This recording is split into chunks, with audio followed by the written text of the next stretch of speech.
আসসালামু আলাইকুম।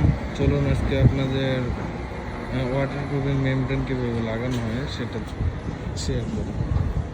মানে আমরা বাংলাদেশে দেখতে গেলে ছাদের উপর কার্পেটিং করি।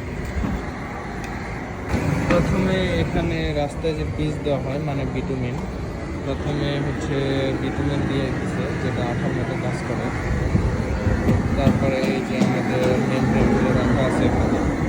তারপর মূলত এই যে গ্যাসের সাহায্যে প্রথমে ভিটামিনটাকে একটু গলায় নেবে, তারপরে এই যে আমাদের যে মেমব্রেনটা আছে হিট করে দেওয়া হবে যাতে করে উপরের যে শক্ত উপাদানটা থাকে এটা গলে যাবে, গলে ভিটামিনের সাথে আঠার মতো লেগে যাবে। এটাই হচ্ছে পরবর্তীতে ওয়াটার প্রুফিংয়ের কাজ করে। এটা জ্বালায় দিচ্ছে এবং মোটামুটি এটা অন করে দিতে হবে।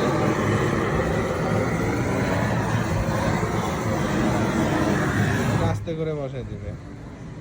এই তো এইভাবে আসলে ওয়াটার কুলিংয়ের মেমব্রেনগুলো সেট করা হয়।